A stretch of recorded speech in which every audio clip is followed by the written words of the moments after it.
आज मैं आपसे एक ऐसी चीज़ पे बात करने जा रहा हूँ जो हम सभी के अंदर होती है, पर हम कभी ओपनली इस पे बात ही नहीं करते। हाय, तो आज है day 13 of 100 days camera challenge और मेरा नाम है अमित। और आज मैं बातें करूँगा सेल्फ डाउट, प्रेशर और एक ऐसी वार जो हमारे दिमाग के अंदर 24 घंटे चलती रहती है। क्या आपको अभी ऐसा लगा कभी कि आप अपने सबसे बड़े दुश्मन बन चुके हो? हाँ, आप अपने सबसे बड़े दुश्मन बन चुके हो। मेरे माइंड में हर दिन एक साइलेंट वार चलती है। एक वॉइस बोलती है तू कुछ बन सकता है, तो दूसरी वॉइस बोलती है लोग क्या सोचेंगे, तू सीरियस भी है क्या। ये वॉइसेस कभी बंद नहीं होती। और आज सुबह जब मैं कैमरा ऑन किया तो फिर वही कन्फ्यूज़न कि तू कर क्या रहा है, लोग क्या सोचेंगे, तू जो बोल रहा है वो मैटर भी करता है क्या। फिर एक छोटी सी आवाज़, एक छोटी सी उम्मीद कि तू अपने लिए कर रहा है, और अगर जो मैं बोल रहा हूँ, जो मैं कर रहा हूँ, वही 1% भी उससे रिलेट कर गया तो मेरे लिए वर्थ है। हम सब किसी ना किसी प्रेशर में जी रहे हैं। कोई सक्सेस होने का प्रेशर, किसी पे कैरियर का प्रेशर। मैं खुद इन प्रेशर से गुजरता हूँ। कभी पेरेंट्स के एक्सपेक्टेशन को नहीं मीट कर पाना, कभी लोगों के द्वारा किसी और से कंपेयर होना, और कभी सेल्फ मेड बनने का डर।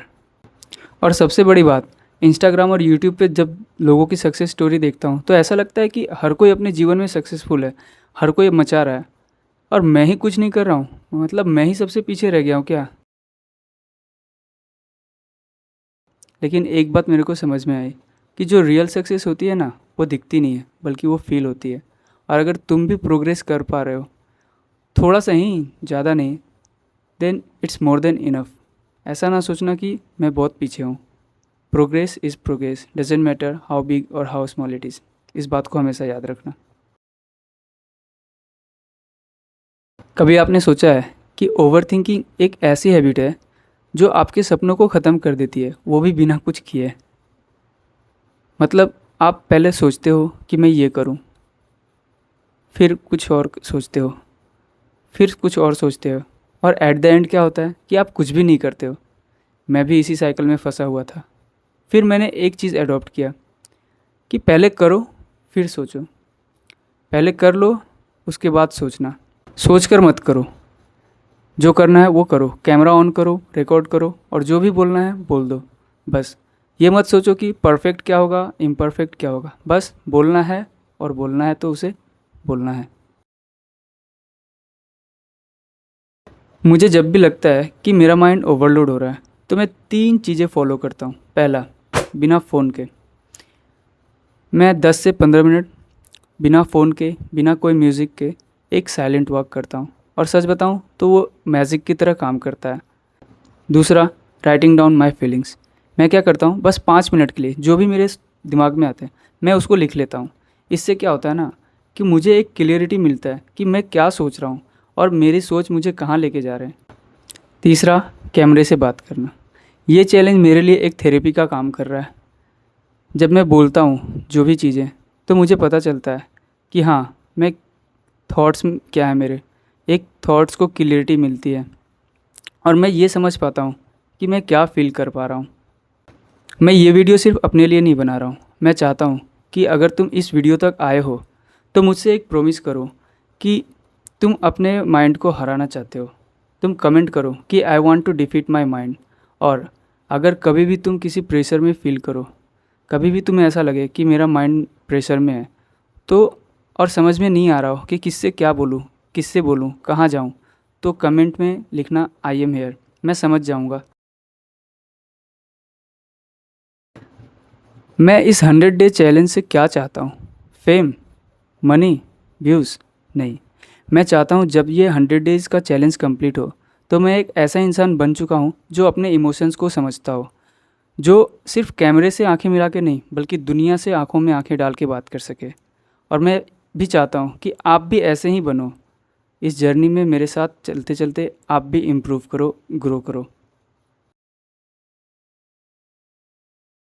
मुझे नहीं पता कि मुझे कौन देख रहा है, तुम कहाँ से हो, कौन हो, क्या कर रहे हो, लेकिन अगर तुमने वीडियो यहाँ तक देखा है इसका मतलब है कि तुम अपने लाइफ में ग्रोथ चाहते हो, अपने जीवन को बदलना चाहते हो, अपने जीवन से कुछ पाना चाहते हो, तो अगर ऐसा है तो मैं इस जर्नी पे स्वागत करता हूँ।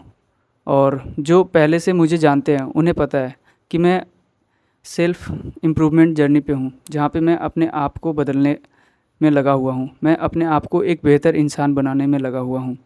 और अगर आप भी चाहते हो कि आप अपने आप को एक बेहतर इंसान में बदलो, तो मेरे साथ जुड़ो।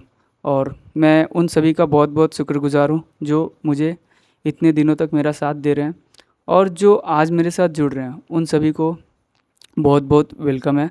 और मैं आपको बता दूं कि मैंने लिया हुआ है 100 डेज़ कैमरा चैलेंज, जहाँ पे मैं रोज़ कैमरे के साथ 10 मिनट तक बातें करता हूँ किसी एक टॉपिक पे, जिससे कि मैं आपके लाइफ में कुछ वैल्यू ऐड कर सकूँ और अपने लाइफ में भी कोई वैल्यू ऐड कर सकूँ, और जिससे कि मैं आपके जीवन में भी ग्रो करने में मदद कर सकूँ। और मैं अपना जीवन तो बदल ही रहा हूँ। मैं देख पा रहा हूँ कि अभी जब मैं 13 डेज़ का सफ़र तय किया है, तो मेरे जीवन में काफ़ी सकारात्मक बदलाव आए हैं। अब मैं अपने आप में एक बेहतर एहसास अनुभव करता हूँ, और मुझे उम्मीद है कि मेरे साथ साथ आप भी ग्रो कर रहे हो। और जब ये चैलेंज 100 दिनों तक कंप्लीट होगा, तो मेरे साथ साथ आप भी काफ़ी ग्रो हो चुके होंगे। तो इसी तरीके से मैं चाहूँगा कि मेरे साथ जुड़े रहें और अपने आप को आगे बढ़ाते रहें।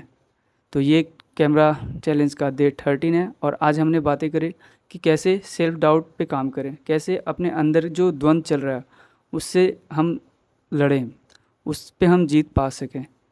तो कभी भी ऐसा नहीं होने देना है कि हाँ, जो हमारा दिमाग चाहे उधर ही हम बस उसके जाल में फंस जाएं। हमें अपने विवेक से काम लेना है कि क्या सही है, कौन सा डिसीजन हमें लेना है, कौन से एक्शन के साथ हमें आगे बढ़ना है, क्योंकि हमें एट द एंड एक बेहतर इंसान बनना है, और उसके लिए सही डिसीजन लेना बहुत ज़रूरी है। और कल कैमरा चैलेंज में हम बातें करेंगे एक नए टॉपिक पे और एक नए जोश के साथ। मैं सोच रहा हूँ कल हम बातें करेंगे फ्रीडम के ऊपर। फ्रीडम का मतलब आज़ादी, और आज़ादी से मेरा क्या मतलब है, इस बारे में मैं कल बात करूँगा। लेकिन आज मैं उस बारे में थोड़ी सी बातें ज़रूर करना चाहूँगा कि आज़ादी से मेरा मतलब ये नहीं है कि एक फ़िज़िकल आज़ादी, यानी कि कोई इंसान जो एक जेल में कैद हो और वो बाहर निकल गया, ऐसी आज़ादी मुझे नहीं है। ये मेरा आज़ादी का डेफिनेशन नहीं है। आज़ादी का डेफिनेशन मेरे लिए यहाँ से है कि हम मेंटली कितना आज़ाद हैं, हमारी सोच कितना आज़ाद है। क्या हम सोच को भी अपना लिमिट रखते हैं? क्या हम अपने सोचने की क्षमता जो हमारे पास अनंत है उसको भी एक छोटे से दायरे में जकड़कर छोड़ दिया हमने? आज़ादी का असली मतलब तब होता है जब हम फिज़िकली और मेंटली आज़ाद हों, ना कि किसी जेल से बाहर हों। तो अगर आप भी अपने मानसिक तौर पे और फिज़िकल तौर पे आज़ाद होना चाहते हो, तो कल का वीडियो का वेट करें। वहाँ पे मैं बहुत सी बात करूँगा इस बारे में कि कैसे अपने आप को इस चीज़ों से आज़ाद करना है, चाहे वो इमोशनली हो, मेंटली हो, फिज़िकली हो। तो तब तक के लिए मेरे साथ बने रहें, और कल मिलते हैं अगले टॉपिक के साथ। तब तक के लिए bye bye and take care.